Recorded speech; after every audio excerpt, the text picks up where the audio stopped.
Professor Marcelo, se a gente pensar hoje no modelo de família contemporânea, que é uma família com cada vez mais afastamento, que a gente até brinca de uma forma meio vulgarizada, uma família mosaico. É filho de um, criado pelo outro, dorme na casa da avó, vai na escola, só vê o pai de final de semana. Qual a importância de um tipo de aproximação desse, né, oportunizado num espaço legitimado que é a escola, né, através de uma manifestação como essa, que é a macroginástica? Creio que, veja bem, a sociedade não vai mudar de uma hora para outra. Nós vivemos numa sociedade capitalista cada vez mais degradante. O pai trabalha, a mãe tem mais de duas tarefas, né? Tem o trabalho fora, tem o trabalho em casa. É difícil a gente contar com isso, né? Com uma atividade que seja como aquela que a escola, que a sociedade pensa que vai com frequência modificar, né, na pessoa. Eu acho que essa atividade ela deve ser considerada como uma atividade qualitativa. Como é uma terapia, muitas vezes não vai ter acesso, né, muitas vezes por semana, mas é uma oportunidade para os pais eles perceberem os seus filhos, desde a mais tenra infância. Agora, Marcelo, você também traduziu toda uma intervenção, quer dizer, uma prática docente no Colégio de Aplicação num trabalho acadêmico, numa atividade acadêmica, numa monografia que chama Macroginástica no Contexto Escolar, redimensionando uma prática de ensino e extensão no Colégio de Aplicação da UFPE. Eu estava folheando o teu trabalho e vi aqui na página 42 do texto, né, umas fotos muito interessantes. Eu gostaria que você comentasse um pouco essas fotos, na verdade um pouco do que passou no vídeo, né? Uhum. Então, o que acontece de fato na macroginástica entre pais e filhos e também a intervenção do professor? Isso. A intervenção do professor serve como um mediador dessa relação que já é comum entre o pai e filho, mas ela também serve como uma intervenção, né, no sentido de facilitar o diálogo no sentido de resgatar algumas carências que a criança possa transparecer para o professor, e o professor deve desenvolver essa competência no sentido da perspectiva tanto terapêutica, no caso de crianças especiais, né, e também para a perspectiva estética, no caso, né, da beleza que é causada pelo movimento, a emoção que é causada pelo toque, né, pelo carinho.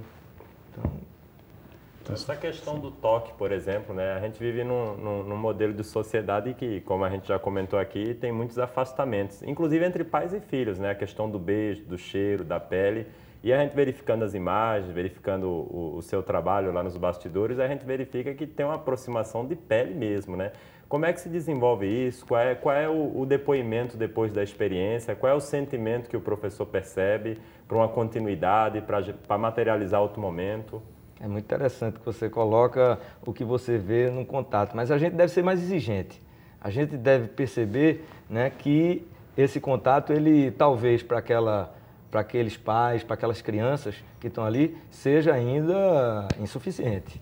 Precisamos explorar mais, por isso que eu falo da intervenção e do conhecimento, da competência do professor, de fazer as atividades que requeram esse nível de superação na criança e no pai ou na mãe, para se aproximar.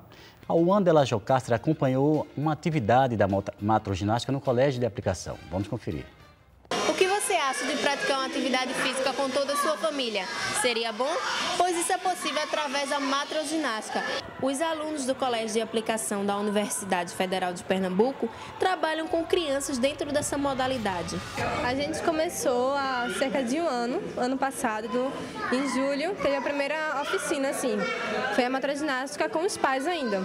Nas férias a gente veio para o colégio e foi com os pais, então foi mais para a gente conhecer, para a gente ver como era e se enturmando com a atividade que a gente não tinha conhecimento ainda. Aí em setembro a gente fez uma excursão, foi para o 15 de novembro, em Garanhuns, e lá a gente fez mesmo com crianças, 4 turmas de primeira a 4ª série. Eu sempre vejo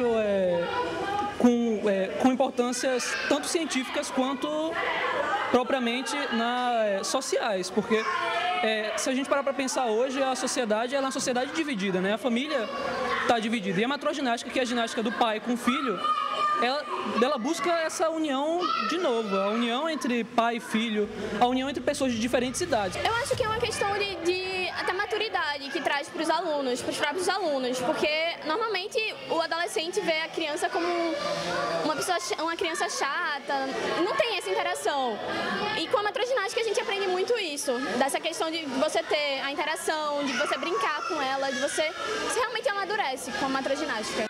Para Rosângela, mãe das crianças, essa interação existente entre os jovens e as crianças é bastante bem-vinda. Olha, ele fortalece mais a relação mãe-filho e também possibilita que eles se relacionem com jovens de outras idades também e fiquem mais confiantes. O toque, a pele é uma expressão de sentimento, de amor, não deve, desde do primeiro dia que a criança nasce até sempre. É um ato de carinho. Bem, eu gostaria de saber do João Ricardo, que no primeiro bloco ele falou um pouco aí na perspectiva profissional, da neuropsiquiatria, né? A questão do toque, da sensibilidade, da formação da personalidade dessas crianças, a importância disso, mas eu gostaria de saber de você, enquanto pai, né? Quais as oficinas que você participou e qual foi essa experiência de pai? Né? O que você pode nos transmitir agora nesse contato com o teu filho na atividade matroginástica?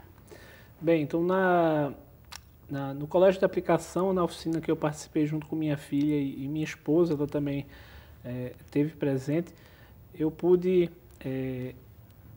realmente vivenciar, né, e ver outros colegas, outros pais de crianças da mesma escola, e como isso fazia com que eles se manifestassem de uma forma muito autêntica, né, como eles podiam, ao mesmo tempo, numa atividade recreativa ou de atividade física, né, fazer com que vissem seus filhos de uma maneira diferente, né, se relacionando com outras crianças de uma maneira diferente e com crianças de outras idades, né? Então, esse depoimento da segurança que a criança que pratica isso sente por se ver menos diferente. Não é uma atividade que é feita só para ela, mas que outros compartilham e é como se todos dividissem o mesmo valor, né? Ninguém tivesse uma hierarquia de importância.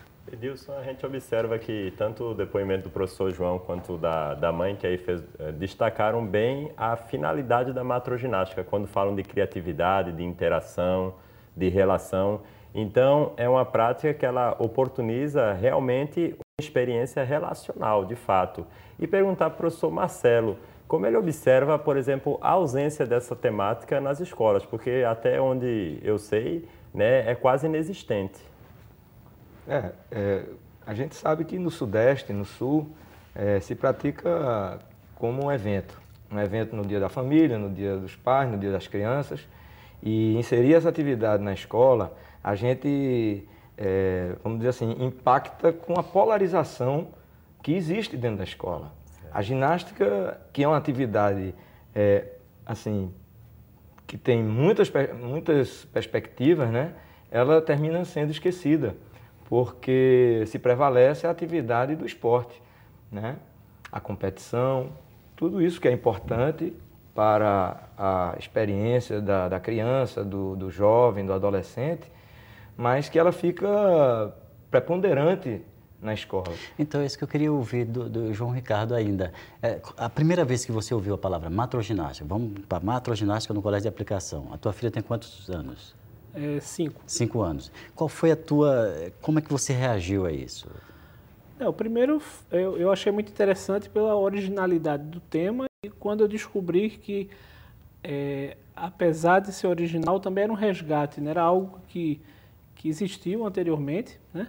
E eu acho que a educação física, como outras áreas na cultura humana, ela também deve ter os seus modismos, né? Há ideias que foram muito valorizadas, desapareceram ou foram eclipsadas por outras modas, né? Outras ideias que foram sendo valorizadas e, às vezes, coisas importantes têm que ser resgatadas, né? Coisas que vão desaparecendo com esse excesso de informação midiática, mas que você vê que há uma bagagem histórica sobre o que é a matroginástica e que isso pode ressurgir, né? Essa valorização pode recomeçar.